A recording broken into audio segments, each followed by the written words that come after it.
बिस्मिल्लाहिर्रहमानिर्रहीम।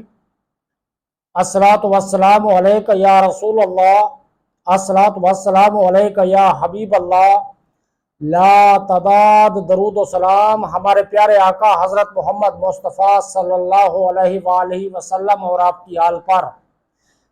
मोहतरम नाजरीन, मैं मुश्ताक अहमद, आप देख रहे हैं यूट्यूब चैनल तिब्ब नबवी।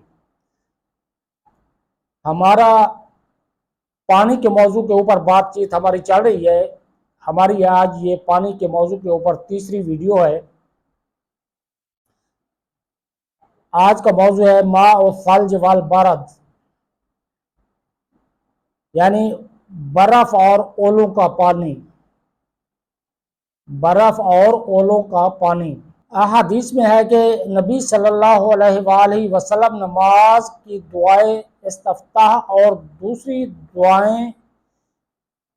दुआएं भी इस तरह करते थे, या अल्लाह मुझे मेरे गुनाहों से बर्फ और ओलों के पानी से धो कर पाक कर दे। बर्फ में एक तेज दुखानी कैफियत पाई जाती है, इसलिए इसका पानी भी इसी नोयत का होता है।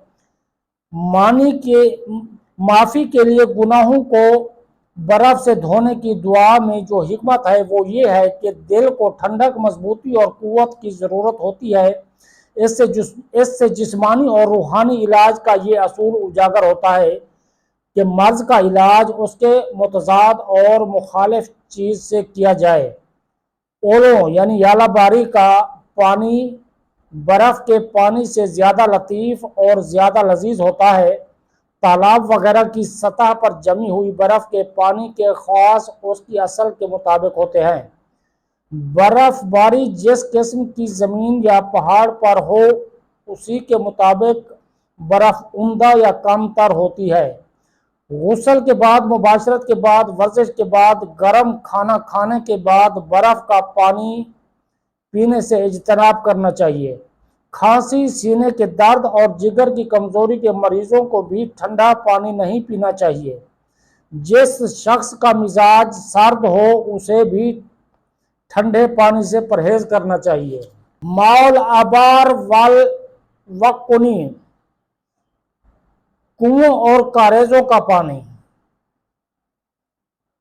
कुओं का पानी कम लतीफ़ होता है।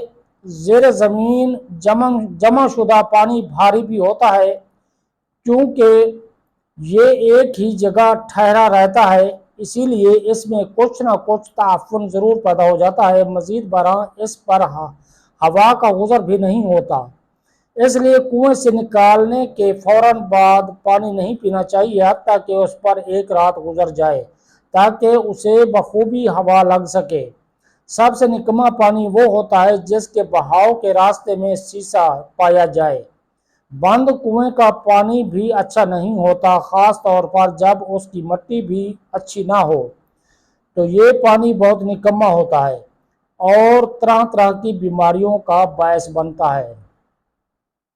मोहतरम नाज़रीन, पानी एक बहुत बड़ी नेमत है। अल्लाह ताला ने जो नेमतें अता की हैं उसमें से पानी भी एक बहुत ही बड़ी नेमत है, लेकिन हम लोग पानी की कदर नहीं करते। हम लोग पानी की कदर नहीं करते। जिंदा रहने के लिए पानी बेहद ज़रूरी है। अल्लाह ताला ने सूरह वाक़िया की आयत नंबर 68, 69 और 70 में इरशाद फरमाया है, तो ज़रा बताओ वो पानी जो तुम पीते हो, क्या तुमने उसे बादल से उतारा या हम हैं उतारने वाले? कभी गौर व फिक्र करो, जिस पानी पर तुम्हारी जिंदगी का दारो मदार है उसे हम नाजिल करते हैं या तुम खुद करते हो? अगर हम चाहें तो उसे सख्त कड़वा बना दें, फिर तुम क्यों शुक्र नहीं करते कि तुम उसे पी ना सको? तो फिर कैसे गुजारा करोगे? अगर हमने इसे मीठा और मुफीद बनाया है तो तुम इस पर शुक्र करो। अब तक के लिए इतना ही। अल्लाह हाफिज।